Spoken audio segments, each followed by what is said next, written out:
Though my parents left home to fight the invading Japanese, they never engaged in actual combat. They carried firearms and marched around all over northern China, mostly running from the enemies.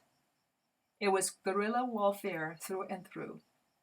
When they were not marching, they promoted a new culture.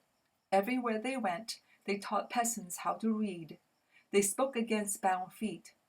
They encouraged women to cut their hair as a symbolic gesture of casting off the feudal traditions. They talked about gender equality and a class-free society. They created plays to draw attention to their message. Eventually, my father was sent off to a university to teach communist ideology.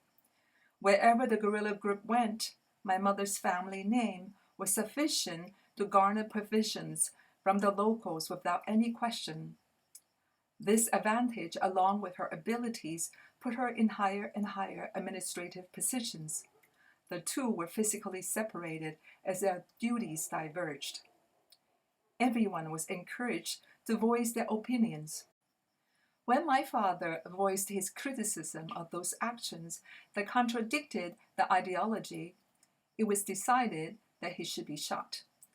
One of my mother's duties was to oversee internal prosecution, which she cared little about. The order of my father's execution came through her office. She alerted my father, who showed up with a gun and pleaded with her to run. My mother had also been troubled by the discrepancy between actions and ideals. Many of the guerrilla fighters were women. Some had half-bound feet like my mother. Equality meant they too had to carry heavy machine guns and stumble in the dark with half-crippled feet. There were no supplies for the women when they were on their cycle. There were pregnancies and childbirths without any provision during these marches. Infections and diseases were common. Witnessing these was becoming increasingly difficult. Now her husband was to be killed. The pair ran, but where to? The safest place, they decided, was in the arms of the invaders. They surrendered themselves to the Japanese, whom they left home to fight. The Japanese kept them under house arrest and promised safety provided that they worked for them. During this period, my parents came to know some of the Japanese officers. They became friends and developed mutual respect. They began to see each other as people rather than enemies. My mother often said to me that the Japanese were just ordinary people like herself, caught in an extraordinary time and space. One of my parents' tasks was to interrogate communist suspects.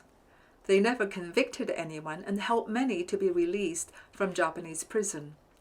With extraordinary people skill, courage, and intelligence, my parents managed to satisfy the Japanese without harming their fellow countrymen for over 2 years. Word of the situation got to the higher level of Japanese administration. An unbiased officer from a different area was sent to deal with my parents. This officer invited my father to dinner. When they were dining, the officer shared that his wife was sharpening the sword with which he was to kill my father. The execution was to be secret, so as to avoid public admission that the Japanese had made a mistake in trusting my parents. Believing this to be his last meal, my father drank and ate heartily. Afterwards, the officer took my father out to the woods in his car. He ordered my father to kneel for his execution. My father refused and gave a speech on his refusal. This so impressed the officer, he let him slip away.